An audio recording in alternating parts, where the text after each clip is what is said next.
কেমন আছো বন্ধুরা? আশা করি ভালো আছো আর আমিও অনেক অনেক ভালো আছি। আমি যাব বাজারে। তো তার জন্য সকাল সকাল কেউ আমাকে ঘুমাতে দেয়নি। টানতে টানতে তুলে দিয়েছে। কারণ বাজারে যেতে হবে। আর অনেক কিছু কেনাকাটার বাকি আছে। আর সূর্যি মামার কি তেজ একটুও কমছে না। এই রোদে কারোর কি বাজারে যেতে ভালো লাগে? ওদেরকে বললাম তোমরা দুজনে চলে যাও। ও বলল না তুমি চলো। তার সাথে আমি যাচ্ছি কারণ আমার এতটাই শরীর খারাপ যেতে ইচ্ছে হচ্ছে না। আর রোদের কি তেজ! আমার তো মাথা গরম হয়ে যাচ্ছে। ছাতাটা যে সঙ্গে করে নেব কেউ বইবে না। আমার একার দিয়ে বওয়াবে। ওই জন্য আমি ভাবলাম যে দরকার নেই বাবা। আমিও গুটি গুটি পায়ে হেঁটে চলে যাই। ওরাও যেমন রোদে রোদে যাচ্ছে বাট আমিও যাব। কারণ শরীর খারাপ আমার। সাথে বাজারের ব্যাগ তো বয়ে আমাকে মাস্ট আনতেই হবে আর তার সাথে ছাতা। প্রথমে চলে এসেছি মেয়ের কিছু কেনাকাটা করতে। কারণ ওর রং বাকি আছে। আরও নাকি কি কেস, পেন কিনবে, আর্ট পেপার কিনবে। তো তার জন্য চলে এসেছি আগে মেয়ের কেনাকাটাটা করতে। বাট তারপরে কিছু খাবার-দাবার কিনবো। কারণ আমার খুবই শরীর খারাপ। তো ডাক্তার দেখিয়েছি, অনেক ওষুধ লিখে দিয়েছে আর টাইমে টাইমে খেতে বলেছে। তো তার জন্য কিছু খাবার-দাবার কিনে নেব। তার মধ্যে মেয়েও বায়না করছিল। কারণ ও তো এটা সেটা খায় না। আমি তো ও তো মুড়ি হয়তো ঝুরি ভাজা চানাচুর দিয়ে খাই। ও তো সেটাও খাবে না। ও তো জমিদার। সবসময় শুধু জমিদারি করবে। বাট ওর জন্য নেয়া হয়েছে ২-৩ রকমের ক্রিম বিস্কুট আর সাথে নিয়েছি ক্রিম দেওয়া রুটি।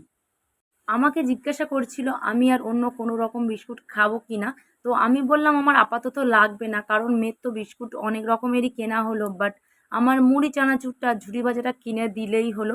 আমার অত চাহিদা নেই। আর মেয়ে বলছিল মা ম্যাগি কিনবো, তা ওকে বললাম যে মেয়ের ম্যাগিটা কিনে দাও। ও কিনে নিলেই হয়ে যাবে, কারণ আমি তো ম্যাগিটা খাই না, খুব একটা ম্যাগি পছন্দ করি না। বাট ওকে কিনে দিলেই হলো। আর আমার যে মুড়ি চানাচুর দিয়েছো বা বিস্কুট দিয়েছো এতেই আমার হয়ে যাবে। আর বিকেলে তো আমার জন্য চানা ফুচকা মাস্ট আছে।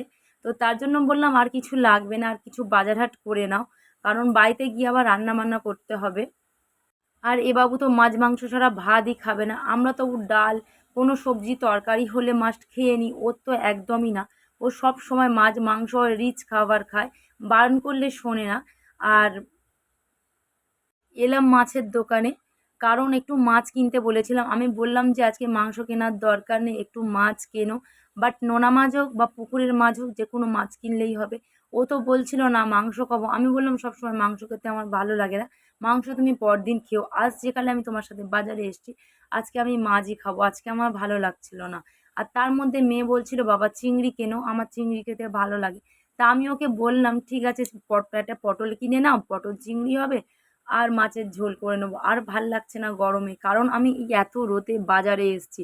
আর আমার এত শরীর খারাপ। তার সত্ত্বেও বাড়িতে গিয়ে আবার আমাকে রান্না করতে হবে। ভাবতে পারছো তাহলে আমার কতটা কষ্ট হবে? প্রথমে না, না করছিল। তারপরে বলল, "না ঠিক আছে মাছটাই নিয়ে যাই।"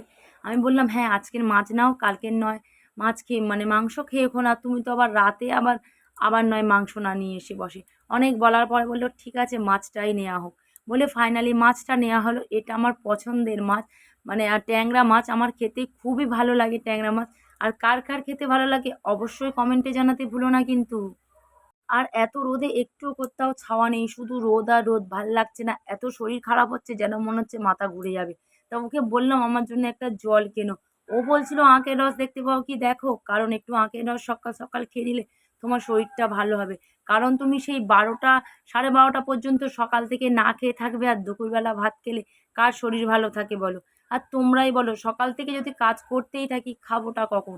আর আমার খেয়ে দেয়ে কাজ করতে ভাল লাগে না। বাট কাজকর্ম করে গুছিয়ে রেখে দিয়ে একেবারে খেয়ে নেবো এটাই আমার ভালো লাগে। কিন্তু কি করব শরীর তো বোঝে না। তো আমাকে খেতেই হবে। তো তার জন্য আমি বললাম ওকে এখনও কিন্তু মুড়ি কেনা বাকি আছে। মুড়িটা কেনা হয়নি। তো ও বলল, "ঠিক আছে আগে চিংড়ি মাছটা কিনে নিই। তারপরে যাওয়ার পথে একেবারে তোমার মুড়িটা নিয়ে চলে যাব।" ও বলছিল দাঁড়াও একটু সরু চাল নিয়ে নিই, কারণ রাতে আমি মাংস আনবো। একেবারে চালটা কিনে নিয়ে চলে যাই। আমি বললাম পরদিন মাংস খাবে। ও বলছে না আমি আজ রাতেই খাবো। তো তার জন্য ও আদা রসুন একেবারে বেশি করে কিনে নিচ্ছিল। আর আমি বাড়ি যাওয়ার পথে ওকে বললাম আমাকে একটা দই কিনে দাও। আর মেয়ে তো বায়না করছিল লস্যি খাবে বলে। আমি তখন বললাম যে ঠিক আছে ২ টো লস্যি, একটা দই নিয়ে নাও। বড় দই নেওয়ার কোনো দরকার নেই, ছোট দই নিলেই হবে।